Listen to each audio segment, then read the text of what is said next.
আসসালামু আলাইকুম, সবাইকে শুভেচ্ছা জানাচ্ছি। মাসুম মাহবুব দেখছেন ওপেন দা ইউটিউব চ্যানেল এবং মাসুম মাহবুব ফেসবুক পেজ। দেশের এই মুহূর্তে এই সম্পর্কটি খুবই গুরুত্বপূর্ণ, যদিও বাংলাদেশ থেকে অনেকে বলছেন দিল্লি না পিন্ডি।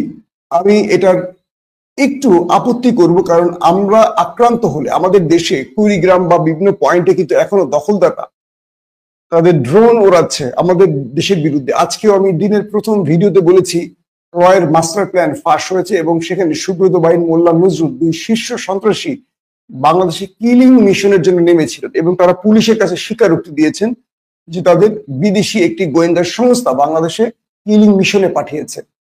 এই যে একটার পর একটা বড় বিপত্তি বাধা আসছে, পাশাপাশি প্রতি মুহূর্তে বিভিন্ন সীমান্ত দিয়ে বাংলাদেশে অজস্র মানুষকে পুশিং করা হচ্ছে এবং ইউনূস সরকারকে প্রকাশ্যে অসহযোগিতা এবং ইউনূস সরকারের পতনের জন্য বিদেশি শক্তিটি, বিদেশি দেশটি বা আমাদের প্রতিবেশী দেশটি যেভাবে চেষ্টা চালিয়ে যাচ্ছে, আদা জল খেয়ে যদি আমরা ঐক্যবদ্ধ না হই সেক্ষেত্রে বড় রকম বিপদে পড়ব। গত 17-18 বছর আমরা স্বাধীনতাহীন ছিলাম। এই জাতিকে আবারও পরাধীন করা হবে কেবল ক্ষমতার লিপসু রাজনৈতিক দলগুলোর জন্য। আমি স্পষ্ট করে বলতে চাই, আমার ভালোবাসার বা ভালো লাগার কোন দল সেটাই ক্লিয়ার আপনাদের জানা দরকার নেই। আমার কথা হলো, আমি এই দেশের নাগরিক, আমার পরিচয় আমি বাংলাদেশী, আর সবচেয়ে বড় পরিচয় আমি একজন মুসলিম।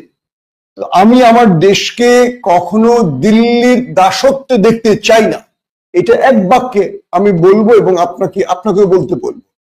তো আমরা বলতে পারি দিল্লি পিন্ডি না, আমরা বলতে পারি দিল্লি, কারণ এই মুহূর্তে পিন্ডিদের আমাদের প্রয়োজন। যখন ভারত আমাদের খাদ্য বন্ধ করে দিয়েছে, জানেন তো, আমাদের রোগীরা ভারতের চিকিৎসায় যেতে পারছে না, ভিসা বন্ধ, আমাদের বিভিন্ন নিত্য পণ্য যেগুলো প্রয়োজন আমাদের সেগুলো ভারত বন্ধ করে দেওয়ার সঙ্গে সঙ্গে জাহাজ ভর্তি করে পাকিস্তান পাঠাচ্ছে, ইসলামাবাদ পাঠাচ্ছে বাংলাদেশে।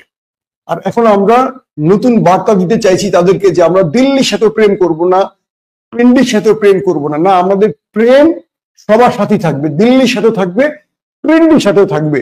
সেটা হলো সমতার ভিত্তিতে, বন্ধুত্বের ভিত্তিতে, মাথা বিক্রি করে দিয়ে না, নত জানু পররাষ্ট্রনীতির মাধ্যমে নয়।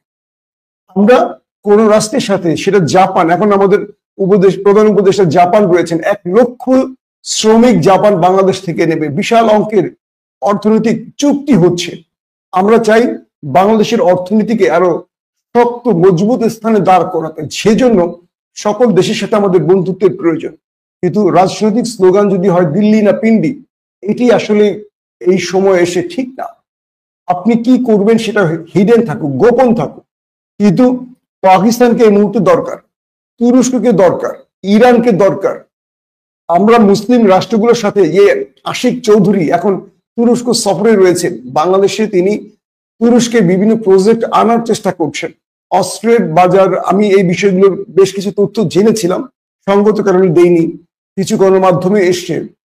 আশিক চৌধুরী তিনি এখন কাজ করছেন সরকারের হয়ে, বাংলাদেশ সরকারের হয়ে, তিনি তুরস্ক সফর করছেন।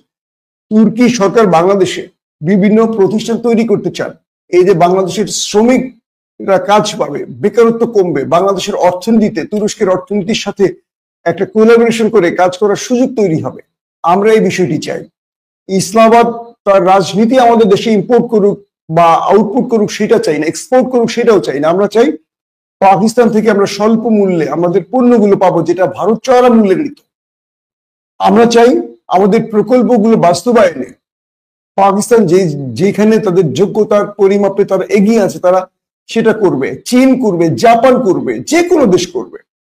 আমাদের বন্দর কে নেবে না নেবে এটা সরকার বা জনগণ ঠিক করবে, কিন্তু প্রশ্ন হলো কোন লুটেরারা যেন না পায়।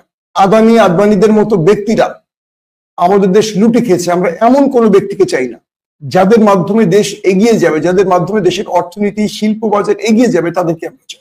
সো আমাদের স্লোগান হবে সবার সঙ্গে বন্ধুত্ব, কারোর সাথে শত্রুতা নয়।